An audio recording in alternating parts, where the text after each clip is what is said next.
मुख्यमंत्री देवेंद्र फडणवीस यांनी घेतली पंतप्रधान मोदींची भेट। महाराष्ट्रातील विकासावर चर्चा। फडणवीसांनी विविध प्रकल्प आणि अभियानांची पंतप्रधानांना दिली माहिती।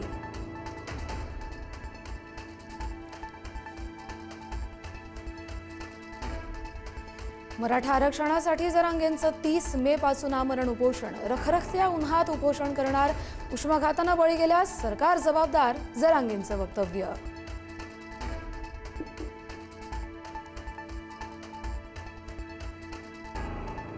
अजित पवारांच्या राष्ट्रवादीमध्ये अस्वस्थता। निवडणूक आयोगाला पाठवलेल्या राष्ट्रीय कार्यकारिणीच्या पत्रावरून नाराजी। मोठी पदं न मिळाल्यानं प्रफुल्ल पटेल आणि तटकरे नाराज असल्याच्या चर्चा।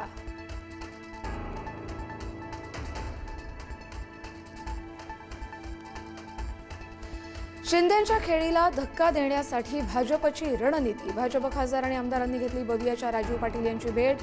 हेमंत सावरा, राजन नाईक भेटीला, तर ठाणे विधान परिषदेसाठी राजीव पाटील यांच्या नावाची चर्चा सुरू।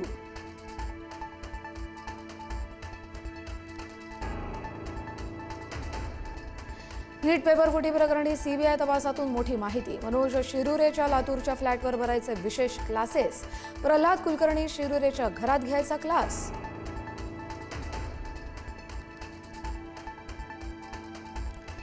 देशभरात आज बकरी ईदचा उत्साह। दिल्लीपासून मुंबईपर्यंत सगळ्याच मशीद परिसरात सकाळपासूनच गर्दी। मुंबईमध्ये अनेक ठिकाणी कुर्बानीवरून वाद झाल्यानं पोलिसांचा कडेकोट बंदोबस्त।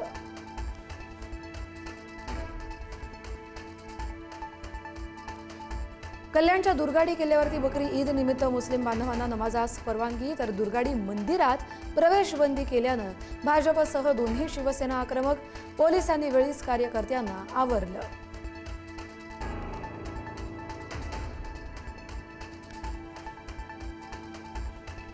ईदच्या पार्श्वभूमीवर मीरा भाईंदरमध्ये पोलिसांचा कडक बंदोबस्त। बकरी कुर्बानीवरून वाद झाल्यानंतर आज सुरक्षा तैनात। मीरा भाईंदरमध्ये 38 ठिकाणी बंदोबस्त, 5 ठिकाणी नाकाबंदी।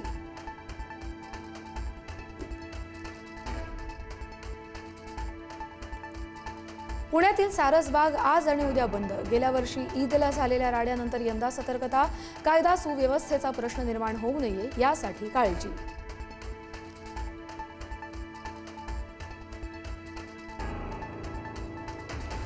मुंबई, पुणे, नाशिकसह संभाजीनगरमध्ये सीएनजीच्या दरात वाढ। पुण्यामध्ये सीएनजी 2.5 रुपयांनी, तर नाशिकमध्ये 1 रुपया 35 पैशांनी महागला। वाहनधारकांना पुन्हा एकदा महागाईचा फटका।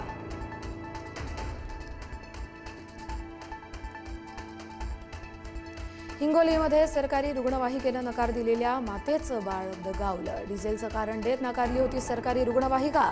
आरोग्य यंत्रणेचा भोंगळ कारभार चव्हाट्यावर।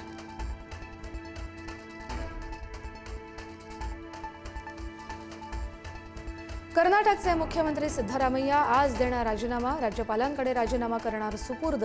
डीके शिवकुमार नवे मुख्यमंत्री होणार असल्याची चर्चा।